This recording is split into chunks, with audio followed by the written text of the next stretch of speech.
So it's raining like crazy. Probably can't see. Okay, this guy Infinity and Zero made me a video, and basically the idea is that I'm just using my intuition, and just because it seems to me that that's intentional behavior in a paramecium, etc., doesn't mean that it is intentional behavior, and it doesn't mean it has an internal awareness state.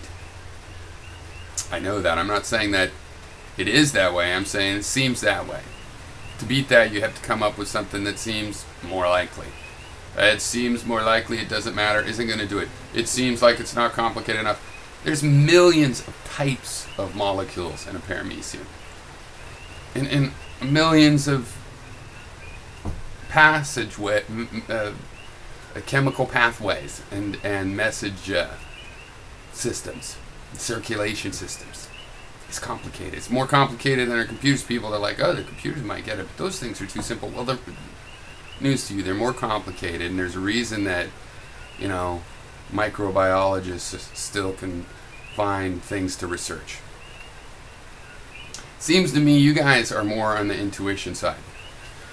Right? You're more on the intuition side. You just intuitively decide where it stops. You know? Well, humans have it. Well, mammals have it. And it starts to get sketchy, actually, starting even at the mammals. There's still plenty of people. It's like, no, the pig is screaming, the rabbit is screaming in pain when you slaughter it. It's just a stimulus response. It doesn't even have pain. There's people that would say that. It's ridiculous, right? So most of us here evidently seem to think that that part's ridiculous. So how far do you go? Just intuition.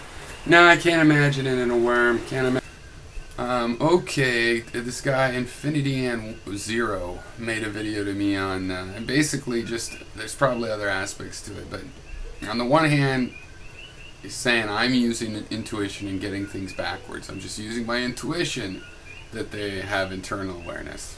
These microbes, paramecium, for example, or rotifers, any of those. The rotifers are multiple cells, right? And that just because it seems that way doesn't mean it is that way. Well, first of all, I'm not saying it absolutely is that way. In fact, I made clear it's like, you know, maybe it stops at, you know, just eukaryotic cells. Maybe it stops at insects. Maybe it stops at mammals. I know well arguments that it stops with me. Maybe you guys are arguing with me because you don't have this internal experience. It's just me. Right? But I'm not saying it is that way. I'm saying we're investigating a phenomena. You know, if you were a primitive person moving to a new area and you see an animal, you don't have to define what the animal is in order to collect data on it and find out what it is that way, that second, that actual way. Can't imagine being a worm, see?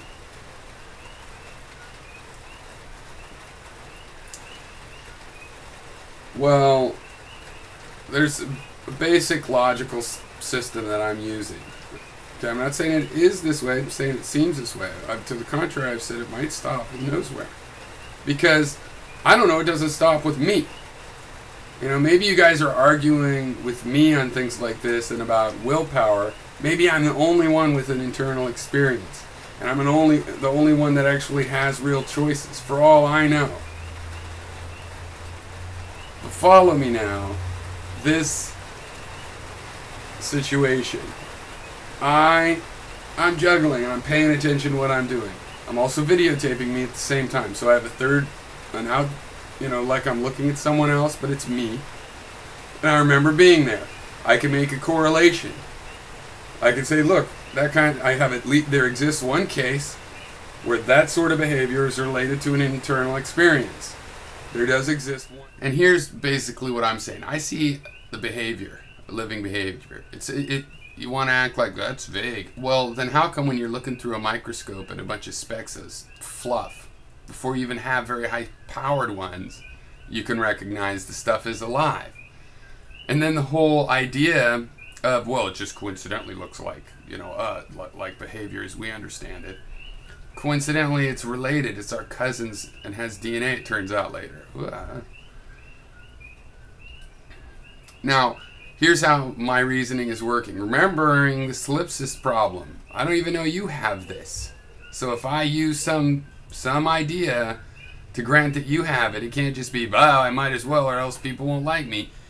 Whatever the real reason is that justifies that leap of faith, that belief, whatever you want to call it, if that applies to other living things, then they get it too. Okay? Or you need to figure out your distinction. You can't... See, to me, I think it's other people that are using their intuition. Like their intuition that it's just humans that have it.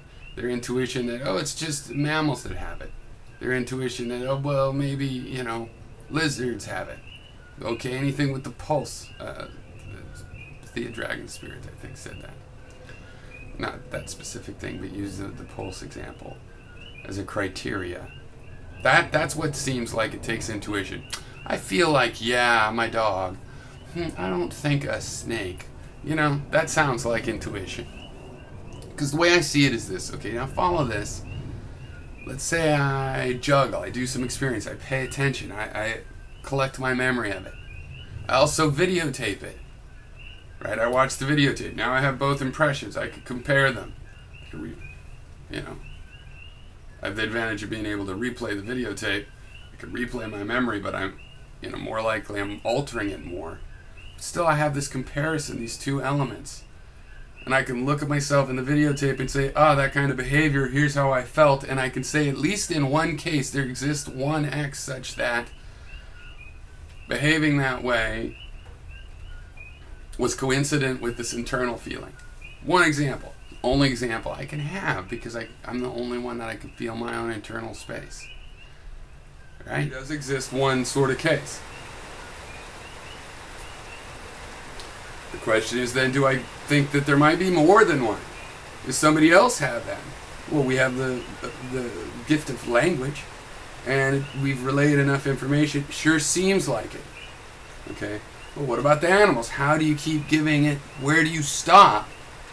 To me, it still goes back to on that videotape is what you would see looks like intentional behavior. Right? Now, you can't interact with the videotape once it's recorded, but you can make more tapes. Okay, so you can stepwise an interactive experience. Plus, you don't necessarily have to doubt that you were alive when you were experiencing it at the time. And again, I do believe in choice, but I can conceive of a compatibilism, and I basically believe in the end, yeah, there's laws of physics, so things are sort of set in motion. But I don't think we know so much about the laws of nature that doesn't mean there's not options. The universe is complicated and fractal, and in all the infinite coves, we might find one of those that, you know, that rather than another one. You know, and making us unique, what makes us unique is that we do some possibilities, and there's a big universe, so there's enough unique things that are doing all the possibilities and satisfying the statistical determination. We don't know what the strata is, what the lattice work is, and how we might be. Now, if that's not convincing to relate the two, then you come up with something of why you relate it to other humans. I could think of another one. We're constructed similarly. Right? We've looked inside and seen that we're constructed similarly. I would say we're constructed similarly to all kinds of living creatures, especially eukaryotic creatures.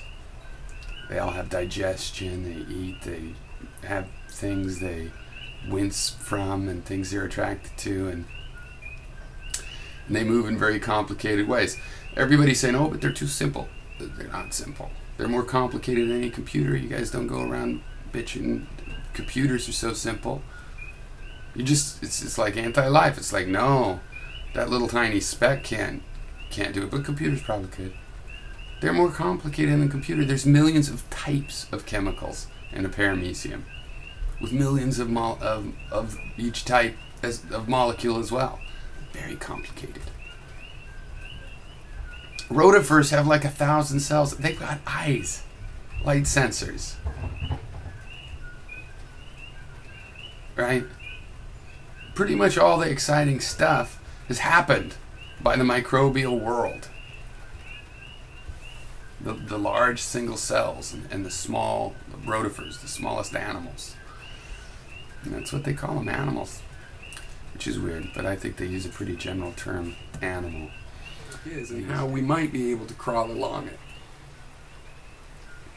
I think what people don't like is that they'd rather it not be real, because if it is real, it makes it seem like there's spirit in the universe, because we're spirit. Well, we're not spirit. We're just a phenomena. To a certain degree, I totally agree. We're just chemicals burning and stuff. It's just that you think of that as Newtonian, and that's all defined by quantum mechanics. So there's some weird shit that goes along in that burning, and I don't know. Will seems pretty weird compared to what we thought classical, physics, when things seem to be Newtonian for so long. So I don't see myself as intuitional, because I'm saying I don't know where to stop it, and I don't see a place to stop it, since the whole thing is based on seeing intentional behavior. And people want to act like it's vague, but it's not vague these days. So I have a relationship between what I'd call intentional behavior, which I, as someone with access to my internal memories and experience, relate to videotape version of me. Right? I see that intentional behavior in the videotape, and I know how I felt inside. There's a relation. You might say, well, that's not enough to show that the paramecium, when it is just because it looks intentional, has that. I know. It's not enough to say another human is either. But it is a reason. It's a practical reason. I have other practical reasons in your case. It's very easy to come up with a lot of reasons, including practical ones, to do it with humans. What about animals? You guys mostly accept mammals are having this experience. Where do you stop and why? How is where you stop not just intuition? See, to stop at all life, that has some sense. We could tell the difference between living and non-living things. No, it's so vague. No, it's hard to define in a dictionary technical sense. But it's not hard to determine if something is living or dead. Not. So, yeah, I don't think it's me with the intuition. And I'm certainly not saying what is. I'm saying you collect the patterns and all the information. One of the patterns, one of the most important ones I know, is this intentional behavior, living behavior. The appearance of having, of extending effort to survive, for that matter. Non-living systems don't do that. They don't appear to spend energy to survive. Energy gets expended. It happens, but it doesn't seem directed in the same way. This is simply fact. It's not vague. We even when microscopes weren't that powerful, we saw enough behavior to go, I think this stuff's living. And then we see all kinds of animal-like behavior. More and more, the better magnification we get. So we see that kind of behavior there. It's just like life and not life in a metaphorical, an analogy, in that you guys want to act like that's vague. No, we can tell a living system from a non-living system. Right? You can tell. It's not hard. It's hard to define technically. It's hard to give a technical description that maybe a computer could follow, or someone that didn't understand what they were doing could follow.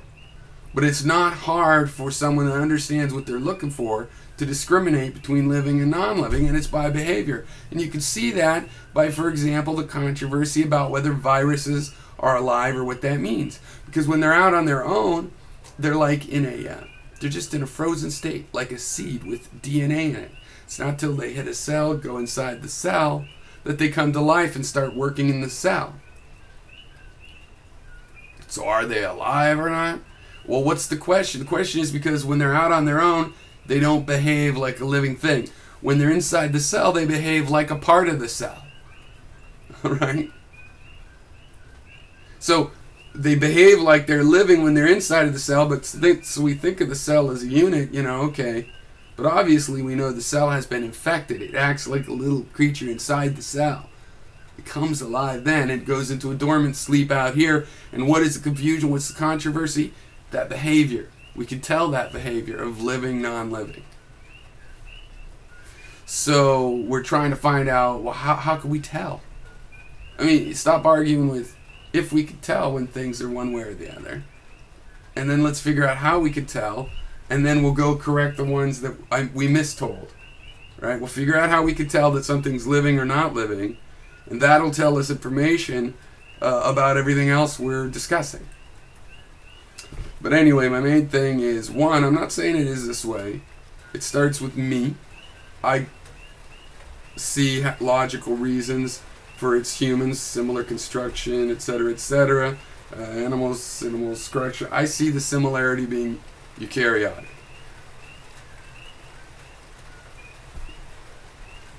Cheers.